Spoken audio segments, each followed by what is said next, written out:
Assalamualaikum warahmatullahi wabarakatuh.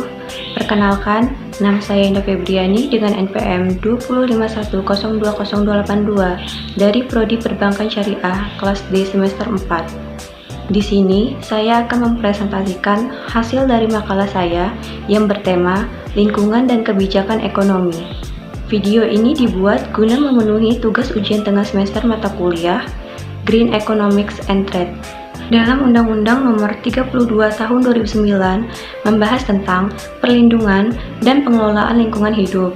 Salah satu instrumen dalam upaya pencegahan pencemaran dan kerusakan lingkungan adalah instrumen ekonomi lingkungan hidup. Instrumen ekonomi lingkungan hidup ini meliputi yang pertama ada perencanaan pembangunan dan kegiatan ekonomi, lalu yang kedua ada pendanaan lingkungan hidup, kemudian yang terakhir ada insentif atau disinsentif. Kebijakan instrumen ekonomi lingkungan hidup pada sektor kelautan dan perikanan berbasis sistem perencanaan pembangunan dan kegiatan ekonomi. Baiklah, di sini masalah yang saya ambil yaitu pengembangan alat tangkap ikan atau cantrang di perairan Laut Jawa. Cantrang ini merupakan alat penangkapan ikan yang tergolong sebagai kelompok pikat tarik. Cantrang dilarang karena menimbulkan dampak negatif terhadap ekosistem laut dan muncul konflik sosial dengan nelayan non-cantrang.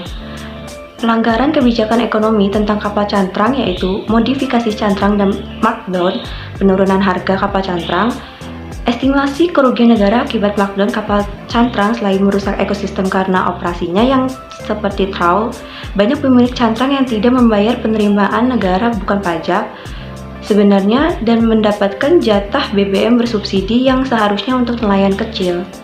Kerugian negara akibat pengecilan ukuran kapal sebenarnya atau markdown dapat dilihat pada tabel berikut. Berdasarkan data tersebut, terdapat 3 kerugian akibat cantrang markdown. Pada tahun 2015, kehilangan penerimaan negara bukan pajak atau PNBP sekitar 328,41 miliar meningkat hingga kurang lebih 67% pada tahun 2016. Sedangkan penyalahgunaan subsidi BBM mengalami kerugian 280,09 miliar pada tahun 2015 meningkat kurang lebih 25% pada tahun 2016 dan mengalami kerugian depresi sumber daya ikan tahun 2015 berkisar hingga 9,83 triliun, naik 25% tahun 2016, sehingga total kerugian akibat cantrang markdown pada tahun 2015 adalah 10,44 triliun dan 13,17 triliun pada tahun 2016. Solusi yang seharusnya diberikan oleh pemerintah Pulau Jawa yaitu dengan cara pemerintah perlu memberi sosialisasi kepada para nelayan agar tidak menggunakan cantrang lagi, yaitu dengan cara memberi bantuan mengenai alat tangkap ikan yang ramah lingkungan.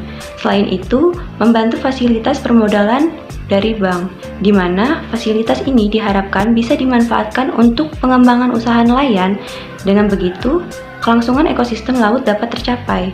Baiklah, cukup sekian penjelasan yang dapat saya sampaikan pada presentasi hari ini. Jika ada kesalahan kata, saya mohon maaf. Terima kasih. Wassalamualaikum warahmatullahi wabarakatuh.